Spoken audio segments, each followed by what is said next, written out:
dagaalkii qaboobay ee dunidu waxa uu Soomaalida ku reebay raad ballaaran oo ilaa maanta saameyntiisu ka muuqato sooyaalka Soomaaliya.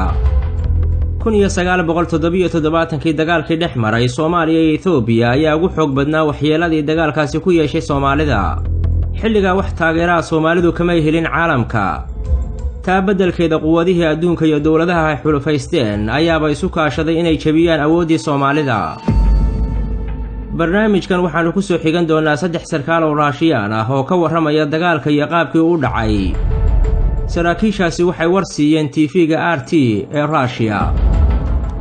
halka u dambaysana waxaanu idigu maqashin doonaa General Maxamed Cali Samatar oo soo koobaya shaxdii Soomaalidu ay ku gashay dagaalkaas.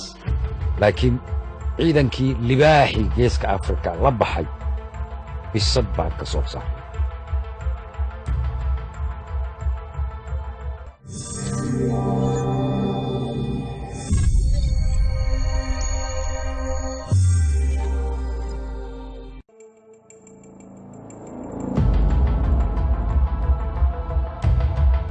taariikh baan idiin sheegayaa dagaalkii 77 ciidamadeennu kolkay qabri dahare gacanta ku dhigeen Mengistu wuxuu shiriyey dargigiisa wuxuu yidhi ciidamada qabri dahare qabsaday way inaga tayo fiican yihiin marka la fiiriyo 2 arrimood. mid waxa weeye way inaga tababar fiican yihiin talabaadna waxa weeye way inaga qalab fiican yihiin. haddii uu dagaalku 6 bilood oo dambe sii socdo waxaan shaki ku jirin in Addis Ababa laynoogu imanayo oo ciidankaasi inoogu imanayo. waxa keliya aynu kaga fiicannahay waa ciidamada cirku yidhi ciidamo cirnaa dulma qabsada. waxaan ereygaa u soo qaatay maanta halka aynu joogno ciidamadeennu waa kuwii waagaa jiray.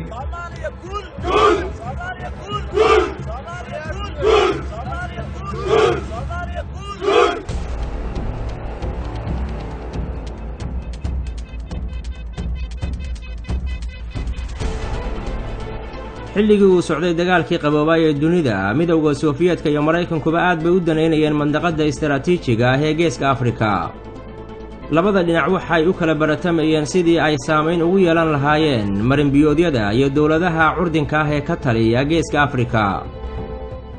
Soofiyeedka waxaa walwal gooni ah ku hayay Masar oo gacantooda ka baxday bartamaha 70aadkii ee qarnigii tegay. Ruushka waxaa fursad weyn u ahayd inuu saldhigyo ka samayso geeska Afrika si uu xukumo dhaqdhaqaaqyada marinbiyoodka Baabul Mandab. bariyaha waxaa khilaaf soo kala dhex galay Itoobiya iyo Soomaaliya iyagoo ku muransan dhulka Ogaadeenaya. Ruushku waxa uu isku dayay inuu dhexdhexaadiyo labada dhinac umuurtoodana waxa uu loo xil saaray waddanka Kuuba oo soo saaray qorshe oranaya maamul wadaag ah oo federaal ah loo sameeyo Soomaaliya iyo Itoobiya ama hal raadsho qorshe kale oo lagu demin karo xaaladdan faraha ka sii baxaysa ee labada dal u dhaxaysay. bishii Juulaay 1977kii waxaa bilaabmay dagaal culus oo labada dhinac ah. Raashiyaanka waxa uu muuqatay in aysan dhexdhexaadin ku guulaysan karin caalamkuna wuxuu u haystay in Itoobiya aan lagu faragelin karin dhulka Ogaadeenaya. raashiyaanku waxa uu kolkaa u xagliyay dhinaca Itoobiya. وفي إطار هذه التطورات الانعطافية وصل إلى موسكو الزعيم الإثيوبي منجستو هيلا مريم يطلب دعما عسكريا من موسكو فوافقت الأخيرة مباشرة على تقديم الدعم العسكري الفوري. Mengistu Haile Mariam isagoo ka faa'iideysanaya xaaladaha isbedbedelaya ayuu u dhoofay Moscow. wuxuu taageero weydiisay midowgii Soofiyeedka oo si dhaqso ah ugu waafaqay inuu taageero ciidan siiyo Itoobiya. Addis Ababa wuxuu Ruushku keenay taageero hub iyo gaadiid leh oo xooggan. wuxuu sidoo kale daadgureeyay 18,000 oo ciidan Kuubaan ah iyo 2,000 oo Yamaniyiin ah oo loogu talagalay inay Soomaalida la dagaalamaan.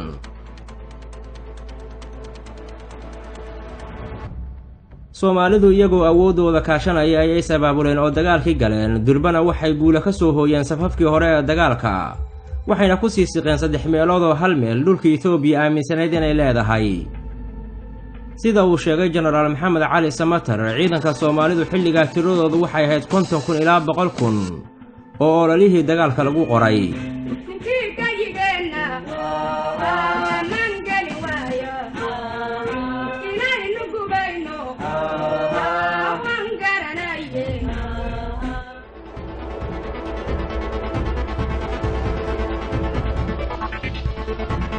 Maraykanku waxa uu arkay saameyntiisa geeska Afrika inay wiiqantay Ruushkana loo wada gacan galay. markaas ayuu isagoo adeegsanaya Sacuudi Arabiya oo ay xifil wadaag ahaayeen waxa uu Sacuudiga u soo jeediyay inay taageero lacageed oo dhan 400 milyan ay siiso Soomaaliya. isagoo adeegsanaya hantida Khaliijka, Maraykanku waxa uu ka shaqeynayay in Ruushka iyo Kuubaankuba ay ku jabaan dagaalka. Sacuudiguna waxa uu ka baqayay in Ruushku uu ku soo laba kacleeyo haddii uu dagaalka guulka la soo baxo.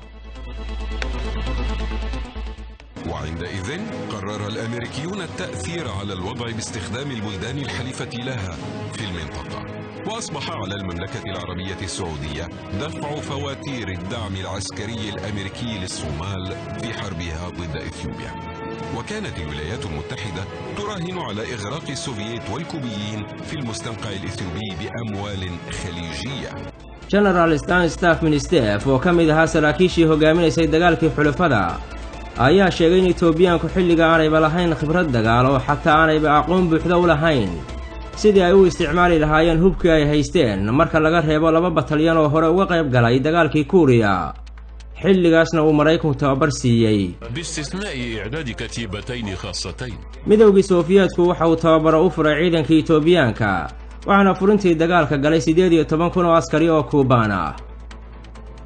hore Itoobiya waxay u haysatay dayuurad miig ah oo Maraykan ah waxaana Mooska laga keenay 225 dayuuradood oo nooca dagaalka ah kuwaas oo rubuc saac uga soo hoobanayay garoonka Addis Ababa.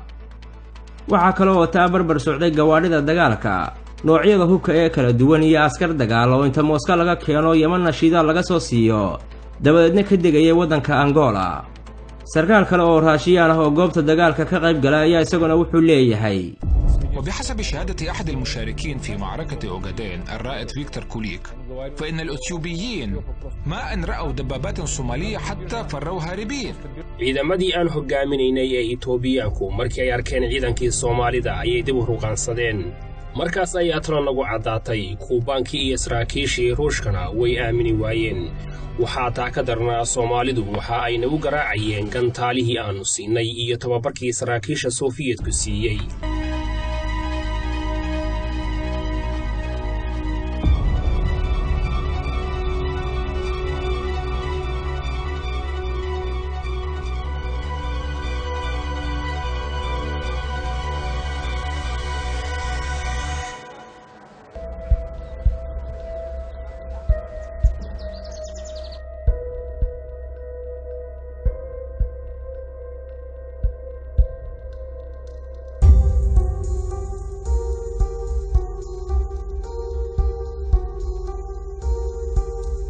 masaaridu waxay Soomaalida u ballan qaaday inay garab siin doonto haddii Itoobiyaanku ay xadkooda soo dhaafaan laakiin taasi ma ay dhicin.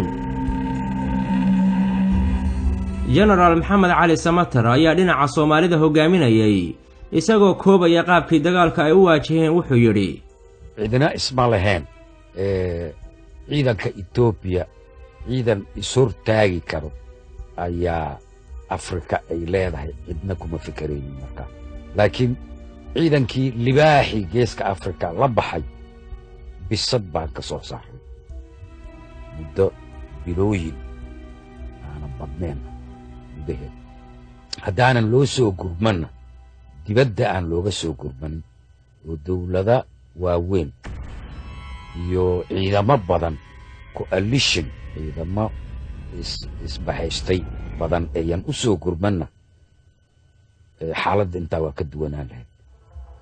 dagaalkaas waxba yaanan ku dheeraanin hase yeeshee markaan xuso goobihii ugu muhiimsanaa waxaa ka mid ahayd jigjiga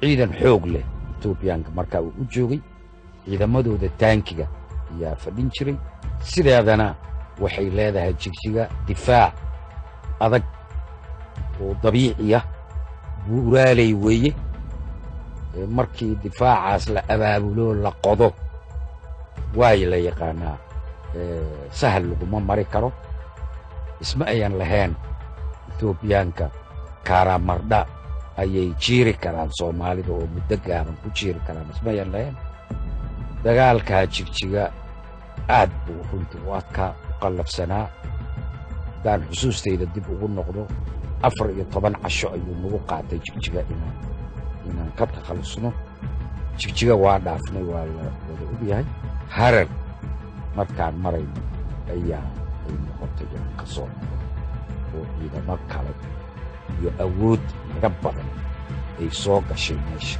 lagama maarmaanay noqotay marka inaan ka soo saaro ciidamada madax dagaalkaas oo khasaare badan keenay waxaa ku hordamay labadii awoodood ee adduunka ee xilligaa jiray wuxuu ahaa dagaal ballaaran oo khibrada dagaalku ay ku tilmaamaan inuu ahaa dagaalkii saddexaad ee adduunka marka loo eego inta dowladooda si toos ah iyo si dadbanba uga qayb galay dagaalkaas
maanta oo la joogo Soomaalida waxaa la gudboon inay dib u dhistaan ciidankoodii si ay marlabaad saaxadda siyaasadeed ee Geeska Afrika ugu soo noqdaan si taas loo helo waxaa laga maarmaan ah in shacabka iyo dawladduba loo guntado kamari dhalinta dhismaha ciidan haybad leh oo difaac adag u noqda calanka Soomaaliya